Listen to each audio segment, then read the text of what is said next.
नमस्कार, मैं हूं पवन त्यागी। उत्तर प्रदेश के माफिया डॉन अतीक अहमद मारा गया है। उसकी और उसके भाई की गोली मारकर हत्या कर दी गई, लेकिन उसकी पत्नी अभी फरार चल रही है और अतीक की पत्नी शाइस्ता को उत्तर प्रदेश की एसटीएफ बड़ी सरगर्मी के साथ, बड़ी शिद्दत के साथ तलाश रही है, क्योंकि अब यह माना जा रहा है कि अतीक की हत्या जिन गुर्गों ने की है उनके पीछे असल में पैसे का कोई लेन देन है। एक बड़ा खेल प्रॉपर्टी को लेकर सामने आया है और यह पता लग रहा है कि जो अतीक अहमद की पत्नी शाइस्ता है वो ही अतीक के जेल में बंद होने के बाद से सारे व्यापार को संभाल रही थी। वो व्यापार जो काले धंधों से चलता था, इसमें उगाही का मामला भी था, प्रॉपर्टी कब्जाने का भी था और डरा धमकाकर पैसे लेने का भी मामला था। और इसी साम्राज्य से काली कमाई जो इकट्ठी की गई उसको बताया जा रहा है कि वो हजारों करोड़ में है। कहां कहां है, तो अभी तक जो खुलासे हुए हैं उसमें ये पता लग रहा है कि वो उत्तर प्रदेश के कई शहरों समेत गुड़गांव, दिल्ली, मध्य प्रदेश, राजस्थान और महाराष्ट्र में भी इनकी प्रॉपर्टी है। अब यह अंदाजा भी लगाया जा रहा है कि विदेशों में भी इनका कहीं ना कहीं इन्वेस्टमेंट हो सकता है, लेकिन ये सारे राज शाइस्ता बताएगी। अभी तक जो पता लगा है एसटीएफ से कि वो दिल्ली का जो शाहीन बाग है, जो उस समय चर्चा में आया था जब सीएए के विरोध में वहां जो है महिलाएं और बच्चों ने आंदोलन खड़ा किया था और सड़क को घेर कर वहां बैठ गए थे। डेली वहां बिरयानी बट रही थी और यह कहा जा रहा था कि महिलाओं को धरनों में बैठने के लिए 500 रुपए पर डे की पेमेंट दी जा रही है, क्योंकि ऐसे घर छोड़कर कोई बैठेगा नहीं। और उस समय यह किसी को अंदाजा नहीं था कि इसके पीछे भी कोई माफिया डॉन का हाथ हो सकता है। लेकिन अब उत्तर प्रदेश की एसटीएफ को यह जानकारी लगी है कि यह जो अतीक है इसने बाकायदा शाहीन बाग में कुछ प्रॉपर्टियां बना रखी हैं, जिसमें कुछ अपार्टमेंट हैं, कुछ ऑफिस खोल रखे हैं और इन प्रॉपर्टियों से हर महीने लाखों रुपए का किराया इकट्ठा होता है। मतलब आपने एक प्लॉट ले लिया, उसमें पैसे इन्वेस्ट कर दिए, बिल्डिंग बना दी और फिर किराया जो है उससे आप वसूल रहे हैं।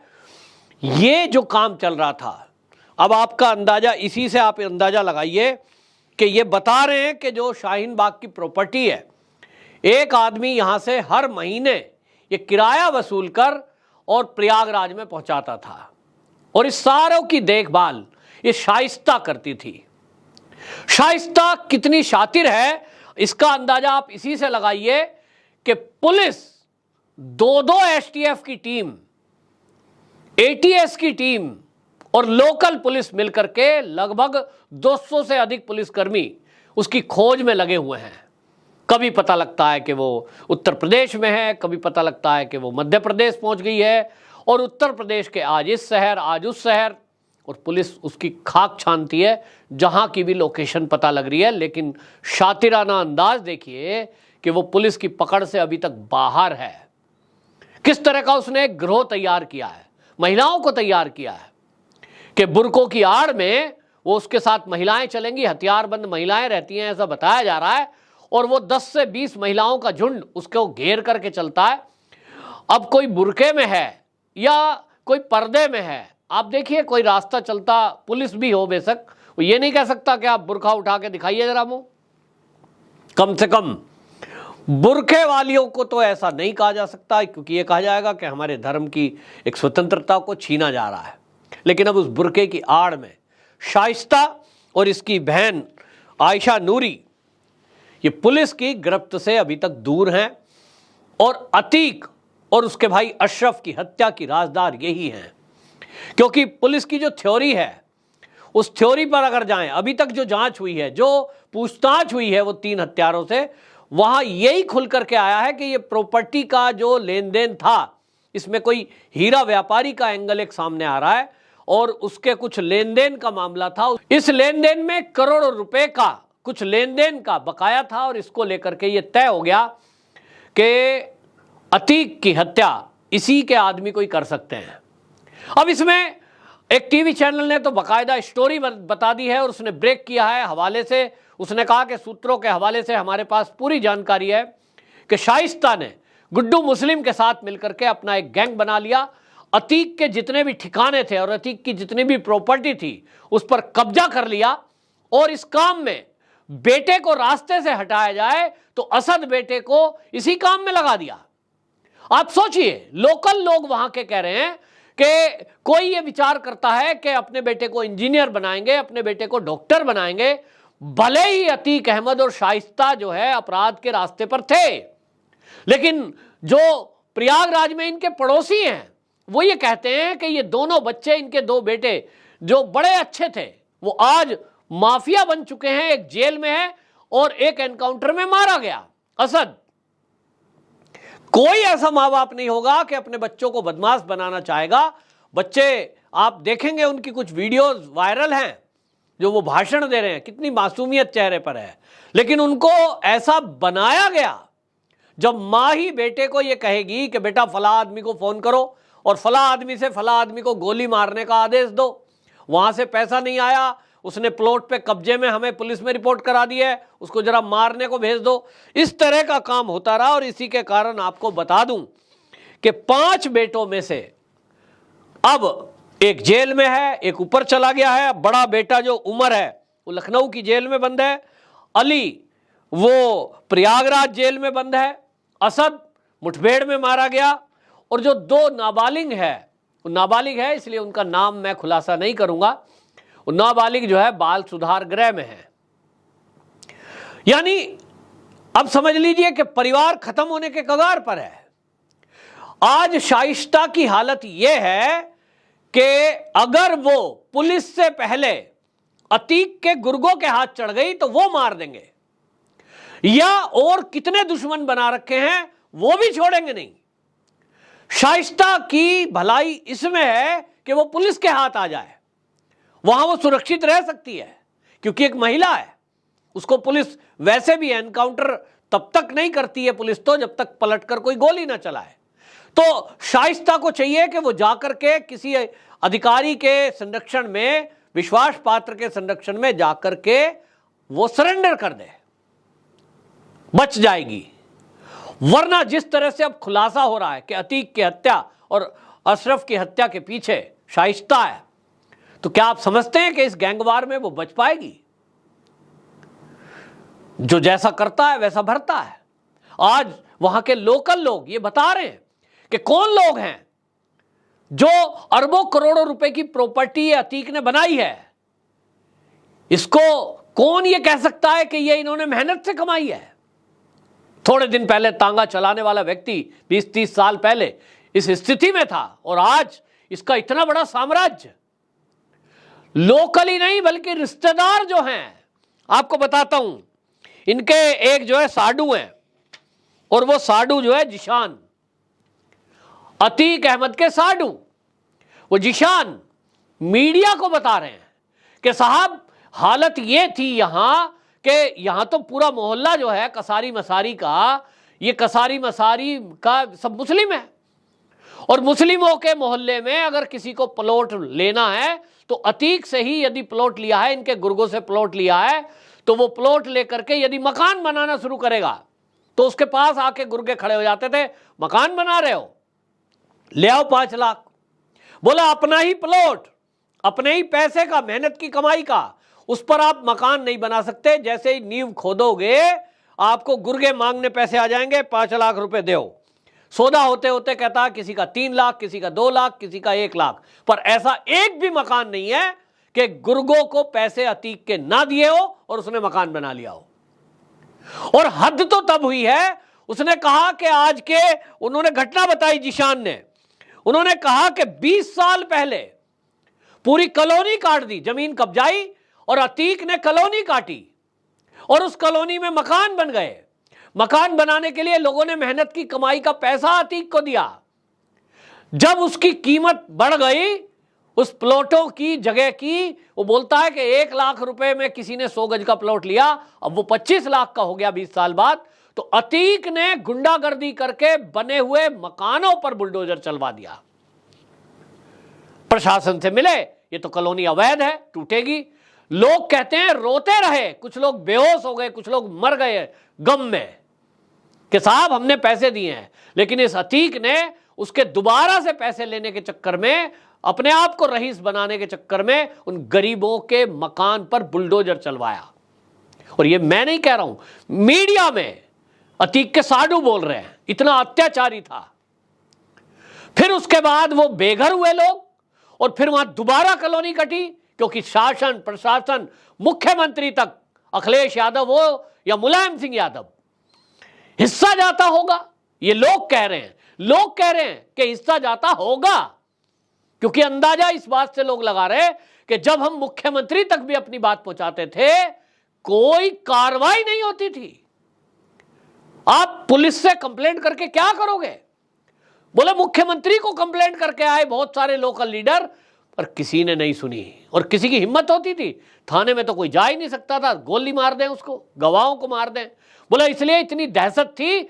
और जो लोग इसको ऐसा बता रहे हैं कि गरीबों का मसीहा, वो साडू ने पोल खोली, जीशान ने, उन्होंने कहा कि जो लोग मुस्लिम वर्ग के लोग या कोई नेता इस अतीक को रॉबिन हुड बताने में लगे हुए हैं कि बड़ा सज्जन, बड़ा धार्मिक था, बड़ा लोगों में मदद पहुंचाता था, उसने एक उदाहरण दिया। उसने कहा कि अतीक और उसका बेटा असद और उसका भाई अशरफ, ये तीनों जिस कब्रिस्तान में, कशारी मशारी के कब्रिस्तान में दफन है, बोला उस कब्रिस्तान को मीडिया ने कवर किया है, उसकी चारदीवारी नहीं है। सोचो, जिस कब्रिस्तान में इनके गांव, मतलब इन्हीं के मोहल्ले का है, इन्हीं को दफन किया गया है। समाज सेवक जो कोई होता है वो कम से कम मस्जिद, मदरसा, कब्रिस्तान, इनमें तो दान करता है। लेकिन ये कह रहे हैं कि क्योंकि इन्हें कब्रिस्तान की जगह को कब्जाना था, नियत थी, कब्जाया सरकारी जमीन को, कब्रिस्तान के नाम पे जमीन छुटी हुई है, उसमें भी प्लॉटिंग कर दी, और इसलिए उसकी दीवार नहीं होने दी। सोचिए कैसा दान करने वाला है। मदरसे में दान कैसा करता है वो बताया उसने, जीशान ने, आपको भी जानना चाहिए।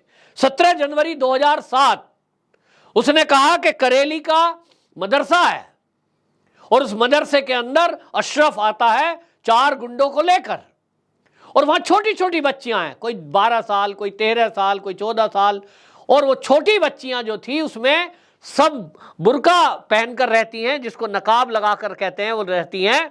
उनके सबके नकाब खुलवाए गए, और उसमें से जो सबसे इनको अच्छी लगी उसको उठाकर ले गए बच्ची को। पूरी रात गैंगरेप किया 5 लोगों ने, सुबह उसको उस मदरसे के सामने फेंक गए। ये उसका जिसान जो साडू है उसने बताया है, और इसका इतिहास है। पूरा आंदोलन हुआ, मुलायम सिंह यादव तक बात पहुंची, कोई एफआईआर दर्ज नहीं हुई, कोई कार्रवाई नहीं हुई। और जब लोगों ने सड़कों पे उतरकर हंगामा किया तो कहते हैं कि फिर अतीक को यह कहा गया कि भाई ये मामला ज्यादा बढ़ रहा है। 5 लोगों को, ऐसों को जेल में डाल दिया गया केस को रफा दफा करने के लिए, जिनका कोई दोष नहीं था। कोई कहते हैं रिक्शा चलाने वाला था, एक ठेली चलाता था, एक कोई मजदूरी करता था। पुलिस ने उठाया, उनको डाल दिया।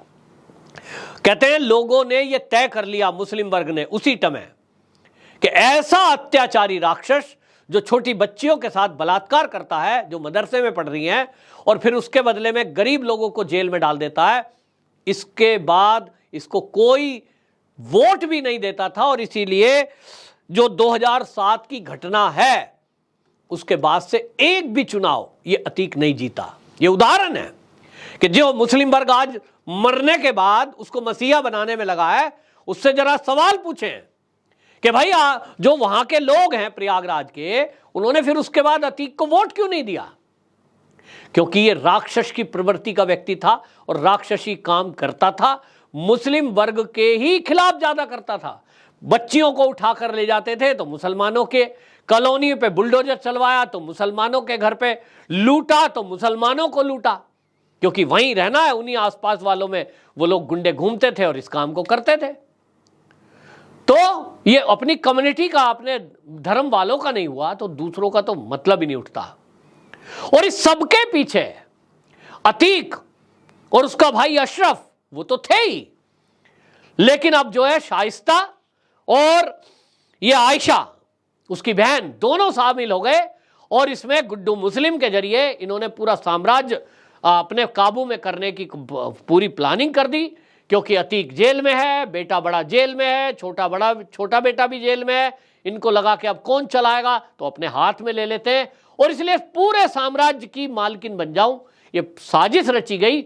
और उसने एक ही काम में दो तरीके खोज लिए कि अतीक की हत्या हो जाएगी, अशरफ की हत्या हो जाएगी, तो इससे पूरे उत्तर प्रदेश में दंगे फैलेंगे और एक नैरेटिव चलाने की कोशिश की जाएगी हिंदू मुस्लिम करके कि योगी जी ने इन दोनों की हत्या करवाई है। और इसीलिए ये कहा गया कि वो जो 3 हत्यारे आए थे, उन्होंने जय श्री राम के नारे लगाए थे ताकि उत्तर प्रदेश में हिंदू मुस्लिम दंगे हो जाएं। रोजे चल रहे हैं, ईद आने वाली है और इनकी पूरी तैयारी थी कि ईद के दिन या ईद के बाद ये दंगे का रूप दे दिया जाए, लेकिन वो प्लानिंग धराशायी हो गई क्योंकि पूरी कुंडली इनकी सब मीडिया में आ गई। इन्होंने तो सोचा भी नहीं था कि मीडिया इतनी जल्दी कवर करके सारा कुछ दिखा देगा, लेकिन अब पोल खुलते हुए ही जब ये समझ में आ गया शाइस्ता को कि तेरी पोल खुल चुकी है, 200 सेल कंपनी, फर्जी कंपनियां बना रखी हैं जो शाइस्ता के नाम पर हैं, कई कंपनी उसमें, तो अब जब खुलासा हुआ है तो वो भागती घूम रही है कि पुलिस के हत्थे, बल्कि जैसे मैं पहले कह रहा हूं कि पुलिस के सूत्र ये कह रहे हैं कि अगर शाइस्ता ने थाने में आकर या किसी बड़े अधिकारी पर, थाने में अगर उसको ये लगता है कि भाई पुलिस किसी को सूचना दे देगी अतीक के गुर्गों को, तो वो किसी बड़े अधिकारी के, एसएसपी, डीएम, इस रैंक के अधिकारी के पास आकर वो सरेंडर अगर करे, पुलिस को फोन कर दे कि मैं सरेंडर करना चाहती हूं, सीएम हेल्पलाइन पे फोन कर दे, तो उसकी जान बच सकती है। वरना अतीक के गुर्गे भी उसे बुरी तरह खोज रहे हैं, ये सूत्रों के हवाले से पता चला है। तो आप देखें कि लेडी डॉन जो शब्द है वो उसने कहीं छोटा कर दिया है। अभी तक ये केवल फिल्मों में देखते थे, आप उत्तर प्रदेश में देखिए और सोचिए कि किस तरह से माफियागिरी चल रही थी। अगर योगी आदित्यनाथ 2017 में मुख्यमंत्री के रूप में यूपी में ना आए होते तो इन गुंडों का साम्राज्य किस तरह से चल रहा था, इसका अंदाजा भी आप नहीं लगा सकते। राजनीतिक दलों के नेता किस तरह से इनके साथ मिलकर के ये गठजोड़ चलवा रहे थे, लोगों को लुटवा रहे थे, लोगों की हत्याएं करवाने में इनकी सपोर्ट कर रहे थे, इसका अंदाजा इसी से लगाइए कि जब अतीक की हत्या हुई उसके तत्काल बाद समाजवादी पार्टी के मुखिया अखिलेश और उनकी पत्नी के किस तरह के ट्वीट्स आए, किस तरह से टीवी पर डिबेट करते थे उनके प्रवक्ता, ऐसा लगता था जैसे ये अतीक के प्रवक्ता हैं। तो इसी चाल चलन से पता लगता है कि इन नेताओं का चरित्र कैसा है। लेकिन उत्तर प्रदेश की जनता को भी धन्यवाद है, खासतौर पे मुस्लिम वर्ग को बहुत बड़ा एक शुक्रिया अदा करना चाहता हूं मैं व्यक्तिगत रूप से, क्योंकि मैं भी यूपी का रहने वाला हूं, कि उन्होंने इन सारे हालातों को समझा और किसी के बहकावे में नहीं आए और उन्होंने वस्तु स्थिति को समझते हुए शासन प्रशासन के कहने को मानकर शांति बनाए रखी।